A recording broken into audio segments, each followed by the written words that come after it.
Hi, scholars. We're back again to continue on with our next step in our narrative writing. Remember, we are focusing on making a make-believe story. So the first step was you were focusing on your character.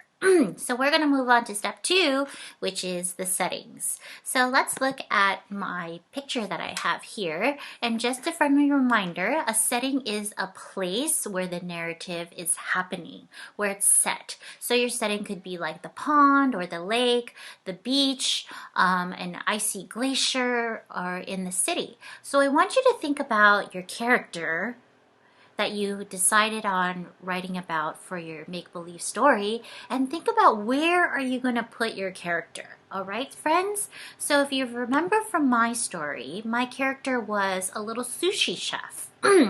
So I'm going to think about a place that I want my setting to be for my story.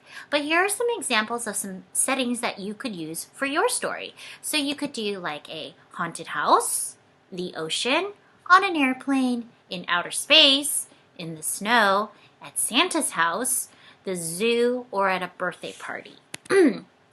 Another place that you could do your setting is maybe you want to do it on an island, or maybe you're in the jungle. Maybe you're at school or a farm, on the beach, at a castle, in the park, or maybe you're just at home. So think about where you want your setting to be for your story. I'm going to give you 5 seconds to think about it, and then we're going to move on to our next slide. Great. So scholars, did you think of a setting that you want to set for your story? Well, what you're going to do next is you're going to do a setting description today. And this will be available for you on Seesaw, so you could type or you can draw. And we're going to save this so that when we write our complete story, we'll have all these different ideas to pull from.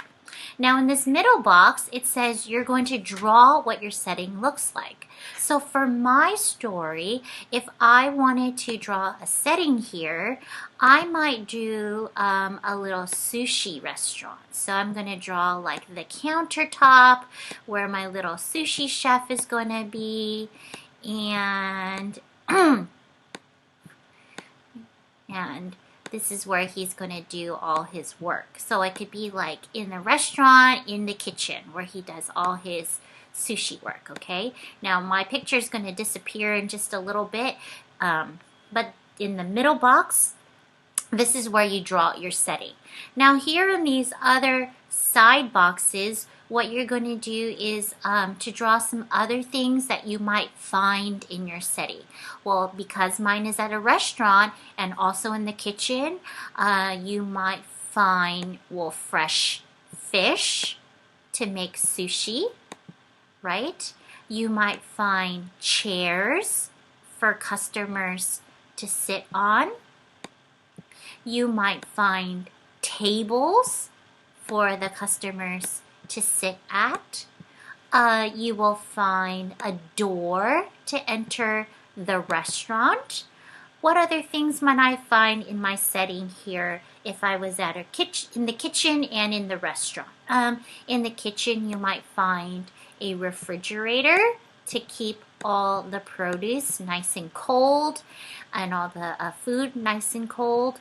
And you might also find my kitchen tools. So like maybe you might find a little rice cooker to cook the rice to make the sushi. Okay? So what you're going to do today, scholars, is again in the middle, draw where your setting is.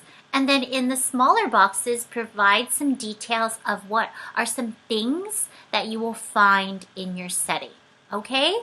And if you want for a challenge and for more practice, because remember, scholars, we're getting ready for first grade. For example, if I was drawing that rice cooker again, so let me draw that rice cooker.